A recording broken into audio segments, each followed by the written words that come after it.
साइंसी तरक्की और जदीद टेक्नोलॉजी की अंधी दौड़ में इंसान ने इतनी बुलंदी ज़रूर हासिल कर ली है कि वो परिंदों की तरह फ़िज़ाओं में उड़ सकता है और मछलियों की तरह समुंदरों की गहराइयों को चीर सकता है। हमने चांद पर कदम रख दिया, कायनात के पोशीदा राज़ों को मुट्ठी में कर लिया, बड़ी बड़ी इजादात की और पूरी दुनिया को एक छोटे से मोबाइल फ़ोन में बंद करके रख दिया।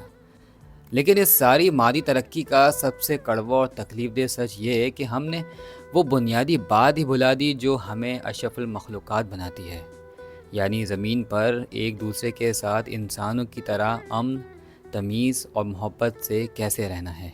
आज का इंसान परिंदों और मछलियों की तरह जीने के तरीके तो सीख गया है, लेकिन अपने अंदर से नफ़रत, हसद, खुदगर्जी और तकब्बुर को ख़त्म ना कर सका। हमने मादी चीज़ों को पाने के लिए रिश्तों का खून किया और दिलों को पत्थर बना लिया।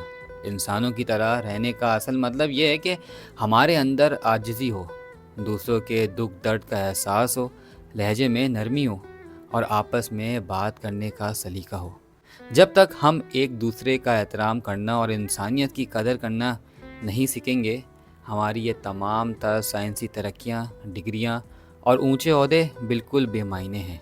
हकीकी कामयाबी और शऊर आसमान की बुलंदियों को छूने या समुंदर की गहराइयों में उतरने में नहीं है, बल्कि ज़मीन पर पाँव जमा कर एक सच्चा, मुखलिस और बाइखलाक इंसान बनकर दिखाने में है। अगर हम इतनी तरक्की करके भी एक दूसरे को बर्दाश्त करना और तमीज़ से जीना नहीं सीख सकते, तो हमारी इंसानियत आज भी वहीं खड़ी है जहां सदियों पहले थी।